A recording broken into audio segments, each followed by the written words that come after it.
Good morning all of you.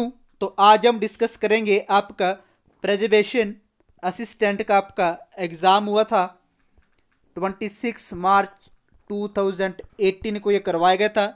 इसमें आपके GK के जितने भी महत्वपूर्ण क्वेश्चन पूछे गए थे वो इस वीडियो में आपसे डिस्कस करेंगे। जो चैनल पर पहली बार विजिट कर रहा है वो चैनल को लाइक शेयर एंड सब्सक्राइब जरूर कर लें ताकि आने वाले हर वीडियो की अपडेट आपको समय समय पर मिलती रहे। तो जितने भी आपके हमीरपुर बोर्ड की तरफ से एग्ज़ाम हो चुके हैं उनके ओल्ड क्वेश्चन पेपर की आपको इस चैनल के माध्यम से रिवीजन करवाई जा रही है लगातार 2 मंथ से। तो चलते हैं आज के पहले क्वेश्चन की तरफ। निम्न में से किसमें एक अलिखित संविधान है? तो 121 का राइट आंसर हो जाएगा UK. B option is right. प्रस्तावना में बी हम पद का आशय है। तो 122 का राइट आंसर हो जाएगा भारत के लोग। D option is right. शिक्षा एजुकेशन पद संविधान की किस सूची से संबंध रखता है? तो 123 का राइट आंसर हो जाएगा समवर्ती सूची से। जो आपका शिक्षा पद है वो आपका समवर्ती सूची से संबंध रखता है। तो C option is right. Bharat में नागरिकता कितने तरह से खोई जाती है? तो 124 का राइट आंसर हो जाएगा 3 तरह से जो आपकी नागरिकता है वो भारत में खोई जाती है। C option is right. उच्चतम न्यायालय द्वारा कितनी याचिकाएं जारी की जा सकती हैं? तो 125 का राइट आंसर हो जाएगा 5। C option is right. राष्ट्रपति का अध्यादेश प्रभावित रह सकता है 3 माह तक, 6 माह तक, 9 माह तक, इनमें से कोई नहीं। तो 126 का राइट आंसर हो जाएगा 6 माह तक आपका जो राष्ट्रपति का अध्यादेश होता है वो प्रभावित रह सकता है। तो बी ऑप्शन इज राइट। कानून को लागू करने का कार्य है। तो 127 का राइट आंसर हो जाएगा कार्यपालिका का। ए ऑप्शन इज राइट। लोकसभा चुनाव के लिए पात्रता हेतु न्यूनतम आयु सीमा क्या है? तो 128 का जो राइट आंसर हो जाएगा वो आपकी 25 वर्ष। लोकसभा चुनाव अगर आपको लड़ना हो तो उसके लिए न्यूनतम आयु आपकी 25 वर्ष होनी चाहिए। कौन सा तारा पृथ्वी के सबसे नजदीक है? तो 129 का राइट आंसर हो जाएगा सूर्य। A option is right. कौन सी वायुमंडल की सबसे निचली परत है? तो 130 का राइट आंसर हो जाएगा क्षोभ मंडल जो आपकी वायुमंडल की सबसे निचली परत है। तो ए ऑप्शन इज राइट। नेपे एक प्रकार का है। तो 131 का जो राइट आंसर होगा वो होगा आपका बल्लित संरचना है। B option is right. सदाहरित वन पाए जाते हैं। तो 132 का राइट आंसर हो जाएगा भूमध्य क्षेत्र में सदाहरित वन पाए जाते हैं।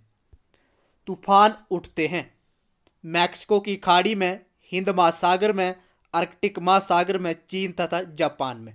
तो 133 का जो राइट आंसर होगा चीन तथा जापान में जो आपके तूफान उठते हैं वो चीन तथा जापान में उठते हैं। D option is right. Mongla पतन अवस्थित है श्रीलंका में, बांग्लादेश में, भूटान में, भारत में। तो 134 का राइट आंसर हो जाएगा बांग्लादेश में जो आपका मोंगला पतन अवस्थित है वो आपके बांग्लादेश में अवस्थित है।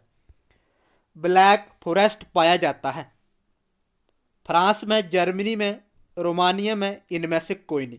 तो 135 का राइट आंसर हो जाएगा जर्मनी में आपका ब्लैक फॉरेस्ट पाया जाता है।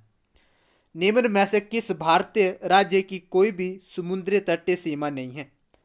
तो 136 का राइट आंसर हो जाएगा राजस्थान में भारत राज्य की कोई भी समुद्री तटीय सीमा नहीं है।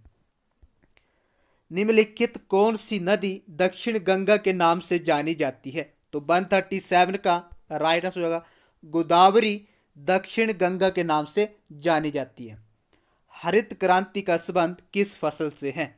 तो 138 का राइट आंसर हो जाएगा गेहूं से। मानस वन्य जीव अभयारण्य किस राज्य में अवस्थित है? तो 139 का राइट आंसर हो जाएगा असम में आपका मानस वन्य जीव अभयारण्य अवस्थित है। भारत का सबसे पुराना तेल क्षेत्र है तो ये क्वेश्चन भी आपका रिपीटेड पूछा जा रहा है हमीरपुर बोर्ड की तरफ से। तो 140 का राइट आंसर हो जाएगा दिग्बोई में। आय तथा खपत है, तो 141 का राइट आंसर होगा सीधे संबंधित है। किसी वस्तु का मूल्य जो मौद्रिक मान में व्यक्त किया जाता है वे क्या कहलाता है? तो 142 का राइट आंसर हो जाएगा कीमत। विज्ञापन पर खर्च कहलाता है, तो 143 का राइट आंसर हो जाएगा विक्रय लागत। D option is right. निम्न में से क्या एक अधिसंरचना क्षेत्र नहीं है? ऊर्जा उत्पादन, सड़क निर्माण, खाद्य उत्पादन, विमानपत्तनों का विस्तार। तो 144 का राइट आंसर हो जाएगा खाद्य उत्पादन। C option is right.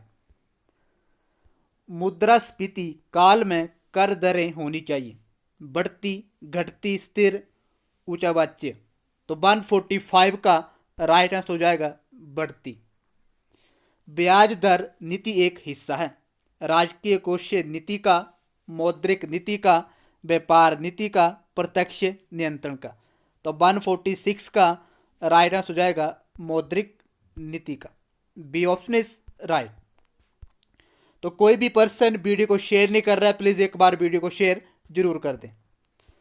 Bank मुद्रा संदर्भित है चलनी नोटों से, सिक्कों से, स्वर्ण बुलियन से, चेक धनादेश से। तो 147 का राइट आंसर हो जाएगा चेक धनादेश से। निम्न में से कौन सा एक आपातकालीन हार्मोन कहा जाता है? तो 148 का राइट आंसर हो जाएगा adrenaline. A option is right. निम्न में से क्या एक जल जनित रोग है? तो 149 का जो राइट आंसर हो जाएगा malaria. D option is right. तो प्लीज वीडियो में अंत तक बने रहें। अगर किसी भी पर्सन है अभी तक जून से लेकर नवंबर तक आपके जितने भी गिरिराज के मासिक करंट अफेयर एंड एचपीजीके के जितने भी महत्वपूर्ण करंट अफेयर बनते हैं उसकी पीडीएफ फाइल चाहिए तो आप मुझे 9625736890 पर मैसेज कर सकते हैं और हमारे व्हाट्सएप ग्रुप में भी आप ज्वाइन हो सकते हैं। उस ग्रुप में आपको daily newspaper and other information and GK and current affair भी उपलब्ध करवाया जाता है। नेक्स्ट है एक प्रशीतक में शीतलन प्रणाली हमेशा होनी चाहिए। तो 150 का जो आपका राइट आंसर हो जाएगा सबसे ऊपर। निम्न में से क्या कांच में सबसे कम चाल से गति करता है? तो 151 का राइट आंसर हो जाएगा बैंगनी प्रकाश जो आपका वो कांच में सबसे कम चाल से गति करता है। पृथ्वी का अपना वातावरण होने का कारण है। तो 152 का जो आपका राइट आंसर हो जाएगा गुरुत्व। C option is right. Himachal Pradesh में कौन सी नदी 12 बांगल से उद्गमित होती है? तो 150 राइट का जो आपका राइट आंसर हो जाएगा वो होगा D Ravi, Bara Bangal. D option is right. Himachal Pradesh का प्रथम मुख्य सचिव कौन था? तो 156 का राइट आंसर हो जाएगा केएल मेहता जो थे आपके हिमाचल प्रदेश के प्रथम मुख्य सचिव थे। तो A option is right. Himachal Pradesh का राज्य पशु कौन सा है? तो 157 का राइट आंसर हो जाएगा हिम तेंदुआ। 2011 की जनगणना के अनुसार हिमाचल प्रदेश में साक्षरता दर कितनी थी? तो 158 का राइट आंसर हो जाएगा 82.80% जो आपकी 2011 की जनगणना के अनुसार हिमाचल प्रदेश की साक्षरता दर थी। हिमाचल प्रदेश में कुल लोकसभा की सीटें कितनी हैं? तो 159 का राइट आंसर हो जाएगा 4। राज्यसभा की कितनी है? 3। विधानसभा कितनी है? 68। तो इसे भी आप याद रखें। महाभारत के अनुसार कटोच राजवंश की स्थापना 1400 ईस्वी पूर्व में किसने की थी? तो 160 का राइट आंसर हो जाएगा सुशर्मा चंद्र के द्वारा 1400 ईस्वी में महाभारत के अनुसार कटोच राजवंश की स्थापना की गई थी। तो 160 का राइट आंसर हो जाएगा बी। इच्छा का विशेषण है। तो 168 का राइट आंसर हो जाएगा इच्छुक। C option is right. Next है शुद्ध शब्द है। तो इसमें से आपको 169 में से शुद्ध शब्द आपको बताना है। तो ए ऑप्शन इज राइट। शक्तिहीन में कौन सा समास है? तो 170 का राइट आंसर होएगा बी, तत्पुरुष। तो आज के लिए इतना ही, मिलते हैं अगले वीडियो के साथ, तब तक के लिए धन्यवाद।